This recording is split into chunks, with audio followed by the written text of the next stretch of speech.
श्री शिवाय नमस्तुभ्यम। हर हर महादेव भक्तों, माताएं बहनों, आप सभी लोग जानते हैं कि 11 अगस्त 2026 मंगलवार को श्रावण माह की चतुर्थी तिथि पड़ रही है। और दोस्तों, ये वह तिथि है जो श्रावण माह में पड़ने वाली मंगलवार की सबसे बड़ी तिथि है, क्योंकि यह श्रावण माह में पड़ने वाली है और इसका बहुत ही बड़ा और विशेष महत्व होता है। पूज्य गुरु जी ने कहा है कि अगर कभी भी मौका लग जाए और श्रावण माह की चतुर्थी तिथि मंगलवार को पड़ जाए तो आप लोगों को एक चुटकी सिंदूर का उपाय तो अवश्य ही करना चाहिए। इन दोनों का संयोग बहुत ही कम आता है। इसी के साथ में गुरु जी ने अपनी शिव पुराण कथा में बताया है कि इस दिन एक चुटकी सिंदूर का उपाय तो आपको अवश्य ही करना चाहिए, क्योंकि ऐसा दिन पूरे साल में सिर्फ एक ही बार आता है। और दोस्तों, आप सभी लोग जानते हो कि मंगलवार का अगर सबसे बड़ा उपाय है तो एक चुटकी सिंदूर वाला उपाय है। तो दोस्तों, इस मंगलवार चतुर्थी तिथि के दिन आप लोगों को एक चुटकी सिंदूर वाला उपाय को जरूर करना है। बहुत सारे लोग होंगे जिन लोगों ने इस उपाय को ना किया हो, मतलब पूरा साल निकल गया, उन्होंने किसी भी दिन इस एक चुटकी सिंदूर वाला उपाय को ना किया। पर दोस्तों, आपके पास एक आखिरी मौका बचा हुआ है जो कि 11 अगस्त मंगलवार के दिन है। तो इस दिन आप लोगों को इस वाले उपाय को जरूर कर लेना है। भले ही आपने पूरे महीने भर इस उपाय को ना किया हो, पर अगर आपने इस श्रावण माह के चतुर्थी तिथि मंगलवार के दिन अगर इस वाले उपाय को कर लिया तो आपको इस उपाय को करने का वो फल मिलेगा जिसकी आपने कभी कल्पना भी नहीं करी हो। इसीलिए आप लोग इस वाले उपाय को एक बार जरूर कर लेना है, ताकि आप लोगों के हाथ से ये मौका ना जा सके और आपको इस उपाय को करने का फल मिल सके। दोस्तों, यह उपाय पंडित जी ने अपनी अभी ही शिव महापुराण की कथा में बताया है, जिस उपाय को आज हम आपको बहुत अच्छे से समझाने वाले हैं। दोस्तों, इस वीडियो को देखने के बाद इस उपाय को समझने के लिए आपको कोई और वीडियो को देखने की जरूरत नहीं पड़ेगी। तो चलिए दोस्तों, उपाय को शुरू करते हैं। देखिए, ये इस श्रावण माह के मंगलवार चतुर्थी तिथि के दिन ये इतना खास होता है, इतना महत्वपूर्ण होता है कि देखा गया है कभी कभी बड़े बड़े पूजा पाठ अनुष्ठान से जो मनोकामना पूर्ण नहीं होते, वह श्रावण माह के दिन मंगलवार चतुर्थी तिथि के दिन एक छोटे से उपाय करने से ही आपकी मनोकामना पूर्ण हो जाती है। और बहुत सारे लोगों ने इस उपाय को किया भी है और उनको इस उपाय को करने का फल भी जरूर मिला है। अगर आप लोग भी इस उपाय को करना चाहते हैं तो आप इस उपाय को पहले अच्छे से समझ लेना, सुन लेना, उसके बाद करना। आपको इस उपाय का फल जरूर मिलेगा और इस उपाय को कर लेने से आपके घर में चाहे किसी भी प्रकार की दुख और समस्या क्यों ना चल रही हो, आपको उसका कारण भी नहीं पता कि भाई ये समस्या किस कारण से चल रही है। उसका कुछ भी कारण हो सकता है, जैसे पितृदोष हो सकता है या किसी भी तरह का मंगल दोष भी हो सकता है। तो इस दिन आप लोगों को ये वाला उपाय कर लेना है। ये एक ऐसा उपाय है जिस उपाय को अगर किसी विशेष दिन पर किया जाए तो भाई उस विशेष दिन का जो फल है वो तो मिलता ही मिलता है, पर हमने उस दिन पर इस उपाय को किया है तो हमें उससे भी बड़ा फल मिलता है और फल बहुत जल्दी मिलता है, क्योंकि आप इस उपाय को बहुत ही बड़े और विशेष दिन पर कर रहे हो। तो चलिए अब उपाय के बारे में बात करते हैं। लेकिन उससे पहले आप लोगों को यह जानना आवश्यक है कि आखिर ये उपाय किस समय करना है, किसको करना है और कैसे करना है।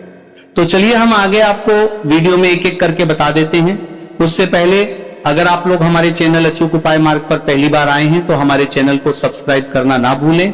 और अगर आपके पास कोई सवाल है तो आप हमें कमेंट बॉक्स में बता सकते हैं, और साथ ही आप अपनी राशि या अपने शुभ नाम को कमेंट बॉक्स में जरूर डाल दें, क्योंकि हम आपकी राशि से जुड़ा भाग्य भी बताते हैं और भाग्य में चल रही परेशानियों को तत्काल दूर करने के लिए आसान से आसान उपाय भी बताते हैं। इसीलिए आप अपनी राशि कमेंट बॉक्स में जरूर डाल दें और कमेंट बॉक्स में श्री शिवाय नमस्तुभ्यं, ओम नमः शिवाय जरूर टाइप कर देना।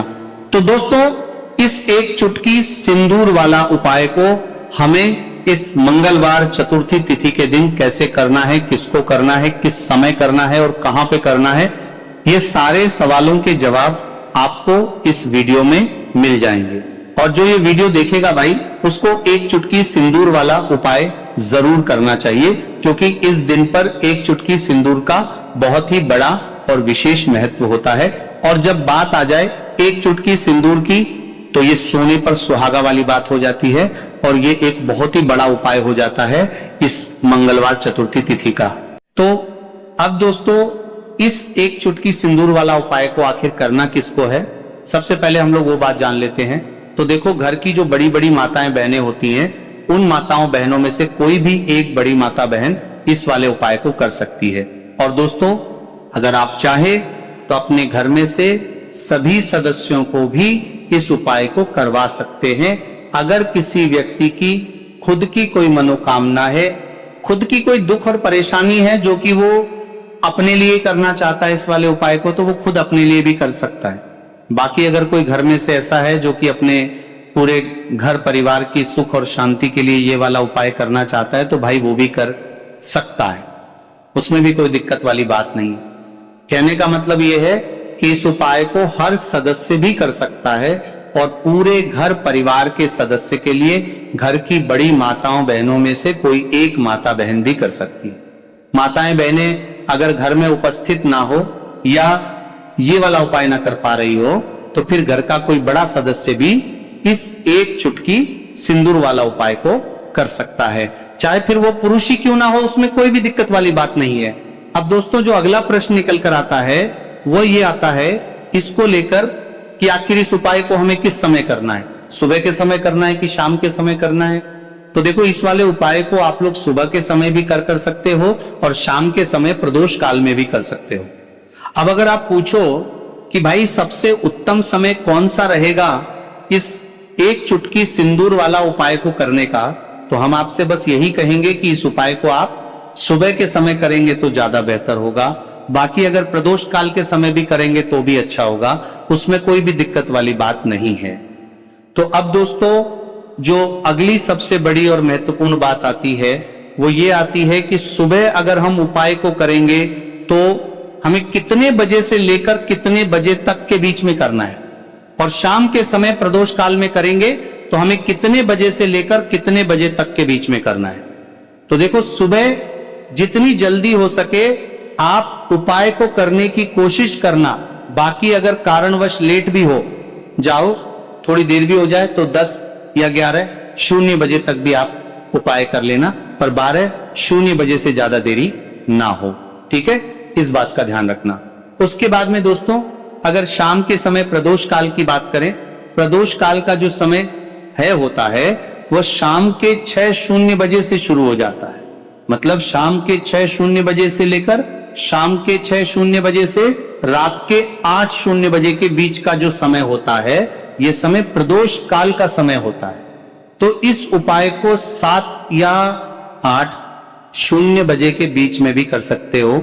मतलब आप कभी भी इस वाले उपाय को कर सकते हो, उसमें कोई भी दिक्कत वाली बात नहीं है। तो श्रावण मास का महीना ही है जो आपको धन दौलत पुण्य दोनों ही देने वाला है। श्रावण मास के महीने में तुलसी का पूजन करके, श्री हरि विष्णु से जुड़े हुए कुछ उपाय करके आप अपने जीवन की निर्धनता, धन से जुड़ी समस्याएं, कर्जे से जुड़ी समस्याओं को हमेशा के लिए दूर कर सकते हैं। भगवान विष्णु को तुलसी अति प्रिय है, इसलिए उनकी पूजा में भी विशेष रूप से हम तुलसी का उपयोग करते हैं। और बिना तुलसी दल के, बिना तुलसी मैया के श्री हरि विष्णु की पूजा और उनका भोग दोनों ही अधूरे होते हैं। इसीलिए आषाढ़ मास के महीने में ऐसा उपाय आपको बताने वाले हैं जिसे करने से श्री हरि विष्णु की असीम कृपा आपको मिलेगी और मां तुलसी से ऐसा आशीर्वाद मिलेगा। जीवन का हर दुख, हर कष्ट, गरीबी, निर्धनता, कर्जे से जुड़ी समस्याएं, सब कुछ ही आपके जीवन से दूर हो जाएगा और सुख, समृद्धि, धन, वैभव, ऐश्वर्य सब कुछ आपको अपने जीवन में आसानी से मिलने लगेगा। देखो, गुरुजी ने कहा है कि मंगलवार के दिन आपको एक चुटकी सिंदूर वाला उपाय तो अवश्य ही करना चाहिए। वीडियो के अंतिम में आपको उपाय बताया है, आपको करना है। देखो, आगे बढ़ने से पहले वीडियो को एक लाइक जरूर करें। देखो, सबसे पहला उपाय, यदि आपके जीवन में कर्जा बहुत अधिक है, आपके जीवन में संकट बहुत अधिक रहते हैं, आपके ऊपर बहुत अधिक विपदा आ रही है, बार बार आपको अपने व्यापार में और अपने धन में हानि देखने को मिल रही है, यानी कि आपको प्रत्येक कार्य में हानि हो रही है, तो आपको यह उपाय करना चाहिए। इस उपाय को करने के लिए आपको एक चीज की आवश्यकता होगी। सबसे पहले है, आप जानते हो, जो कि भगवान हनुमान जी को समर्पित होती है, तो आपको वह सिंदूर की आवश्यकता होगी। मंगलवार के दिन प्रातः स्नान करके स्वच्छ वस्त्र धारण करें, पूजा की थाली में एक चुटकी शुद्ध सिंदूर और थोड़ा सा चमेली का तेल रखें। हनुमान जी के मंदिर या घर के मंदिर में दीपक जलाकर चमेली के तेल में सिंदूर मिलाकर श्रद्धा पूर्वक हनुमान जी के चरणों में अर्पित करें। इसके बाद कम से कम एक बार हनुमान चालीसा का पाठ करें और एक हनुमते नमः मंत्र की 108 बार या अपनी श्रद्धा अनुसार जप करें। अंत में भगवान से प्रार्थना करें कि वे आपको सद्बुद्धि, साहस, अच्छे कर्म करने की शक्ति और परिवार में सुख शांति प्रदान करें। यदि संभव हो तो गुड़ और चने का प्रसाद अर्पित करके लोगों में बांट दें। अब भक्तों, दूसरे उपाय के बारे में बात करते हैं। तो देखिए, सबसे पहले बात कर लेते हैं कि जो माँ तुलसी है, इनके बिना श्री हरि विष्णु का पूजन और श्री हरि विष्णु का भोग दोनों ही अधूरे हैं। जब भी हम श्री हरि विष्णु को भोग कराते हैं, उनको भोग लगाते हैं, उसमें हम तुलसी दल जरूर डालते हैं। एक पत्ता डालेंगे लेकिन तुलसी दल जरूर डालते हैं, क्योंकि बिना तुलसी दल के श्री हरि विष्णु भोग अस्वीकार नहीं करते। और इस महीने में तुलसी का पूजन करने से व्यक्ति को सौभाग्य की प्राप्ति होती है, उसके घर में कभी निर्धनता नहीं आती। आप देखिए, सबसे पहले तो आपको इस महीने में एक हरा भरा तुलसी का पौधा अपने घर में जरूर लगाना चाहिए। अगर पहले से आपके घर में तुलसी का हरा भरा पौधा है तो बहुत उत्तम है। अगर नहीं है तो इसके महीने में तुलसी जी का पौधा आप जरूर लेकर आए, क्योंकि यह सबसे श्रेष्ठ महीना है तुलसी के पौधे को अपने घर लाकर लगाने के लिए। दूसरी चीज कि देखिए, इस महीने में या उससे पहले आपके घर में तुलसी जी का पौधा सूख गया है, और अगर तुलसी का पौधा आपके घर में सूखा हुआ है तो उससे कौन सा उपाय है जो आप करके रातों रात अपने भाग्य को चमका सकते हैं। तो देखिए, अगर आपके घर में अगर तुलसी जी का सूखा हुआ पौधा है, इसमें आपको हरे हरे भरे पौधे से उपाय नहीं करना। आपके घर में तुलसी जी का अगर सूखा हुआ पौधा है, उसी से आप उपाय करेंगे, इस चीज का ध्यान रखें। तो देखिए, अगर तुलसी जी का पौधा सूख गया है तो आपको क्या करना है, उसकी छोटी छोटी ठानियां लेनी है, गिन करके 7 ठानियां, ठीक है ना। कितनी ठानियां लेंगे? 7 ठानियां लेंगे। थोड़ा सा मोहल्ली धागा आपको लेना है और 7 तुलसी की सूखी लकड़ी को एक के अंदर एक यानी गट्ठा टाइप का बनाना है और उसको बांध देना है, ठीक है ना। सारी तुलसी की लकड़ियों आपको इकट्ठा करना है और मौली धागे से बांध देना है। बांध देंगे कलावा लपेटकर। अब आपको क्या करना है, रोली का तिलक इस तुलसी की सूखी लकड़ी पर आपको करना है। रोली का तिलक करेंगे। अगर चंदन है तो थोड़ा सा चंदन लगा दीजिए। अभी ये तुलसी की जो सूखी लकड़ी है, ये आपको थोड़ी देर अपने घर के मंदिर में रखनी है, श्री हरि विष्णु के सामने। और एक देसी घी का दीपक आपको श्री हरि विष्णु के सामने लगाना है। दीपक गोल बाती का लगाएंगे और उसमें एक चुटकी पिसी हुई हल्दी डाल देंगे, ठीक है ना। श्री हरि विष्णु को हल्दी बहुत प्रिय है। दीपक लगा देंगे। थोड़ी देर बाद जो तुलसी की लकड़ियां हैं उनको ऐसे ही रखा रहने देंगे, तिलक कर देंगे। अब थोड़ी देर बाद आपको क्या करना है, तुलसी की वो जो सूखी लकड़ियां आपने बांधी थी कलावे से, मोली धागे से, अब आपको उन्हें उठाना है। एक छोटे से लाल कपड़े में आप इसको रख लीजिए, ठीक है ना। लाल कपड़े में रख लीजिए, पीला कपड़ा हो तो पीले कपड़े में रख लीजिए। रखने के बाद आपको क्या करना है, इसकी पोटली टाइप की बना देनी है। धागे से लपेटकर मौली धागे से ही पोटली बना लीजिए, आराम से बन जाती है। अब इस पोटली को आपको कहां रखना है? इसे आपको अपने घर के मुख्य द्वार पे टांगना है, ठीक है ना? अंदर की तरफ, बाहर की तरफ नहीं, अंदर की तरफ, मुख्य द्वार पर अंदर की तरफ टांग दीजिए और मां लक्ष्मी का ध्यान करिए, श्री हरि विष्णु का ध्यान करिए, उनसे प्रार्थना करिए कि हे धन की देवी मां लक्ष्मी, आप मेरे घर में पधारिए और अपनी कृपा मुझ पर बरसाइए। इस तरह से आपको प्रार्थना करनी है और मंत्र बोलना है। ओम नमो भगवते वासुदेवाय नमः 11 बार यह मंत्र बोलना है। एक दीपक आपको जिस दिन भी उपाय कर रहे हैं अपने घर के मुख्य द्वार पर प्रज्वलित करना है।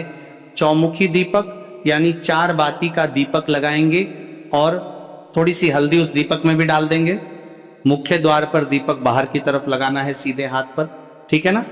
ये उपाय आप करिए और देखिए कि कैसे आप महाकरोड़पति बनते हैं, कैसे आपके पास पैसा आता है और कैसे आपके पास पैसा रुकता है।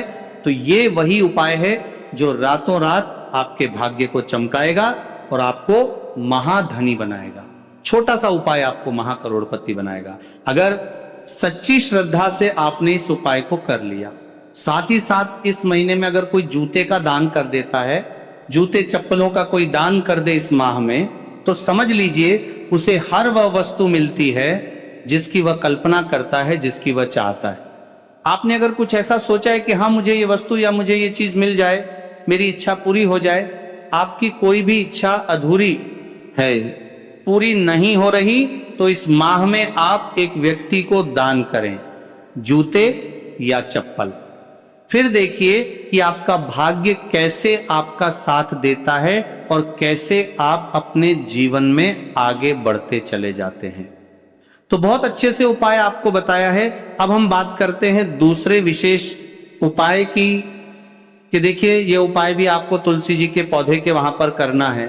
आपके भाग्य का उदय करने के लिए आपके घर में धन संपत्ति परेशानियां हैं, कर्ज की समस्या अगर दिन पर दिन बढ़ती जा रही है, बहुत ज्यादा परेशानियां हैं, तो आपको ये उपाय करना चाहिए। देखो करना क्या है, बहुत ध्यान से समझना। आपको मात्र तांबे के पात्र के अंदर जल लेना है। उस जल के अंदर 1 चुटकी आपको हल्दी मिला देनी है, ठीक है? और साथ में लेना है एक कमल गट्टा। अगर आपको ऐसा लगता है कि आपके जीवन में अष्टलक्ष्मी का वास नहीं है, भाग्य का साथ आपको नहीं मिल पा रहा है, तो आप ये उपाय बुधवार के दिन कर सकते हैं, अमावस्या के दिन भी कर सकते हैं, ठीक है? दोनों दिन आप ये उपाय कर सकते हैं।